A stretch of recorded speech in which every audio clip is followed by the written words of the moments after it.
Alright you pigeons, new League of Legends challenge for you. Play a full game where every 3 minutes you change your role, where you have to cycle through all 5 roles before you can go back to one a second time. Do this in an unranked game so the molding LP virgins don't get pissy, win the game and manage to not get reported to beat the challenge. Attention gamers. As someone who has been playing League and watching its content since way before my balls dropped, I can confidently say that the game and videos about it are about as stale as your average Cool Ranch Dorito stuck under a couch cushion of a thrift shop love seat from the 1940s. Riots resorting to desperate measures to keep things fresh by releasing politically promiscuous champions, while the meta for content is basically, hey Discord server, let's all hop into a custom game so you can feed me and pretend like you are not just content simps while I put out the lowest quality full gameplay video of the newest champ before anyone else does to get my views, while streamers are resorting to traveling across the world just to do the same exact thing they were doing at home just to feel something.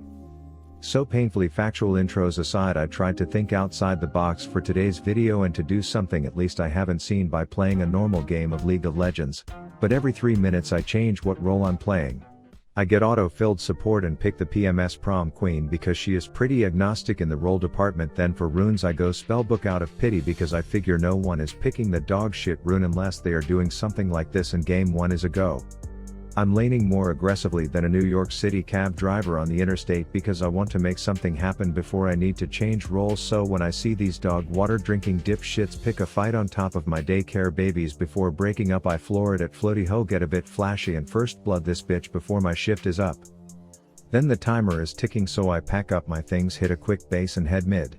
I play it off to Panth like I'm coming in to be a Giga Chad savior, you know, let him sneak out to take a piss because like I said, these are random players, not viewer simps who would just openly let me do this dumbass role switching idea. But anyways, I get there just in time to announce that I'm apparently having a stroke because whatever finger was resting on my Q key didn't feel like moving, but I got the trade and some alone time to act my role as a mid laner for a bit. I couldn't hit jack shit against Cotton Candy Hair Katarina because she has more dashes than the text in a phone book, but also because I have the accuracy of a dead hooker. But when the giddy little Glad comes back thinking he should take the wheel as mid laner again, I'm put in a predicament. I can't abandon the idea, so I sneak into Chicken Pit like I need to take a leak, and then I snipe the bitch from downtown Disney World before taking a short eternity to get back into lane to see the fatal fruit of my labors come to fruition. The clock reads 6, so it's time for a shift change. I announce I'm headed top as if my dickhead boss is making me do this or something, and this was where the struggle bus picked me up.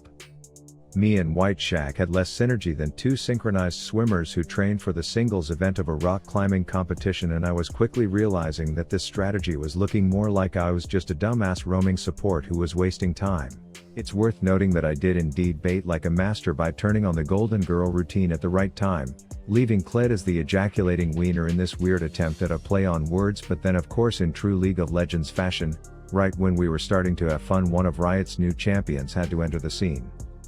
That said, I had a plan where I would play the dumb bimbo who would use her undeniable sexuality to lure the clearly intrigued butterfly weird ass moth mother towards me, and even though White LeBron wasn't exactly interested, I was committed to keeping at it until it worked. Thank God, time for me to walk 3 miles a minute in the boots of a jungler, or however that saying goes, which is where I figured I would show off how big brain spell book rune is for this challenge, because it lets me expedite my Michael Vicking of these dogs, only for me to realize that shit gives you 1 charge and then you are back to being a basic bitch without a real rune for the next 5 minutes.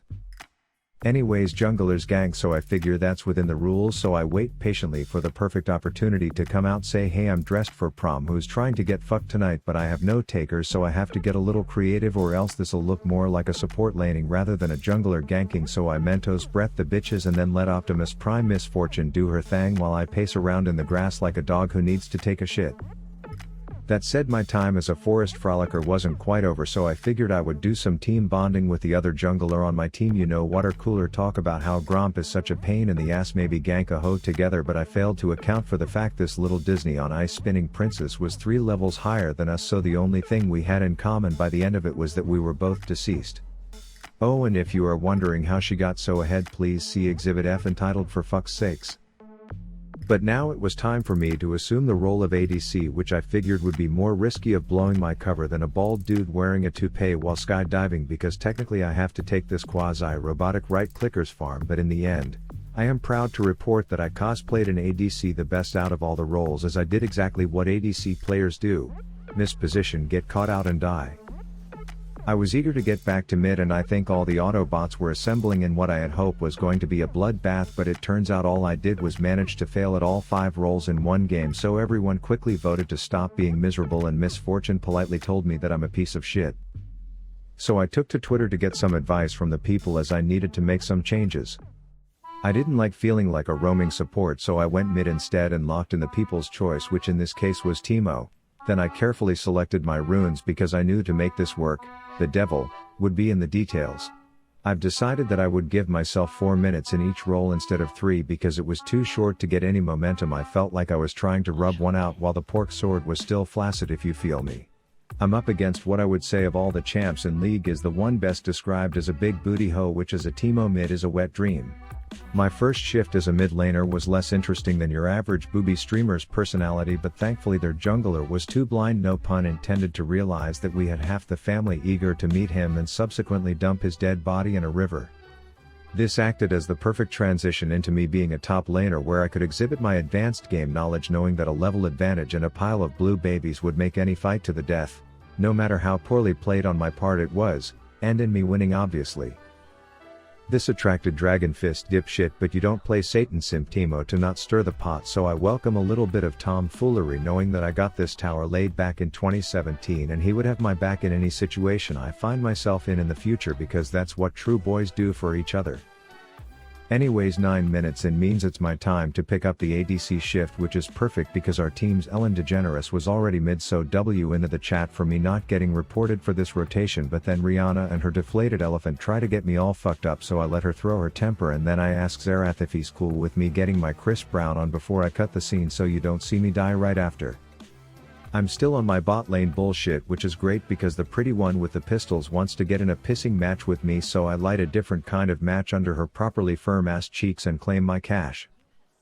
At this point I need to clock my time as our team's jungler, wrangle these wildebeests into shape before showing you all an additional type of animal, the boosted animal, who you may know as Singed. But a good jungler knows how to clean up the dog shit after it's euthanized itself, and that's exactly what I planned on doing. Then I get to go back to my right assigned role, so I spit a few devil darts at the tower, and then I let this MF know that I have and can do her role better than her. So you are probably thinking this seemed to be going well, but that, my friends, is the power of editing, and in reality all I wanted to do was hide in a corner while everyone around me fed and then gave up. That said, everything I learned in this reportable piss fest of a dumb video idea led to this. I decided to roll fiddlesticks because I figured if I showed up to someone else's lane bringing a party, there's no way they could get mad at me. I also said fuck spell book because it's just utter dog shit, and opted into going common instead. I'm up against the Frostfire Ginger stepchild who thinks I'm just gonna back down when she flexes a stun, as if I won't just silence her little arsonistic ass and then rainbow suck her until she's low enough for me to hit an ignite flash and pin will whack for an easy first blood. Then the spiffing Brit comes frolicking and all giddy like she lives in a world without taxes or some naive bullshit, so I give her a reality check and then I keep pushing. Sure enough, the fluorescent fuckstick comes back in thinking she needs to defend her armored up tower against a 3-minute fiddle, only to get the clown combo and killed. At this point it was getting close to the end of my mid-shift, so I figured I would head to my next roll a bit early, but of course little miss I burned mommy's house down wanted to be a certified dickhead, so I gladly accept her wasting her summoner spells, and then I keep plopping mini-me's down on the ground to keep her distracted until Chuckles the annoying shitbag arrives for a little shift shank redemption, as I stay close enough to keep her intrigued with the secret side goal of stealing the kill on her. Then I'm up top, but to be honest this didn't exactly go too well, as all that came from it was a bunch of question marks on the ground. As you can tell, this set was wondering if I fell off my rocker, but we did get a plate during my time as top laner. So I figured I will just peace out this bitch a bit early and head bot, while deciding that I can take a pit stop mid to throw an absolute banger surprise party for the little teddy bear simp. But then it's time to arrive bot. We have a party scheduled for 8, but things get awkward when the clown arrives before the party, so even though definitely not Velcos definitely didn't have a good time, I would still call the party a success. Then, since I'm still identifying as a Southern Summoner's Rift dweller, I figured I will just throw a second party, but this one will be such a surprise that it will literally knock that cowboy calamari dead before a proper rainbow suck lands me the double. We have their tower looking like it's about to call it quits when it becomes apparent that Ash isn't using the third-party app called her fucking eyes as she positioned worse than a melted jelly bean in an anthill, so I hobble over and do a haymaker pixie sticked inhale to take her down, then ignoring the fact that Olaf was actually 10x dumber in that encounter. It's just us and Polly Wally Octopus, and it turns out having extra arms does not help you out in a gangbang. Anyways, I'm off to Junglesville slaying every beast on the rift. There were packs of dogs, flapping dragons, floating octopi who were disguised as not octopi, and of course extra British Bambi herself.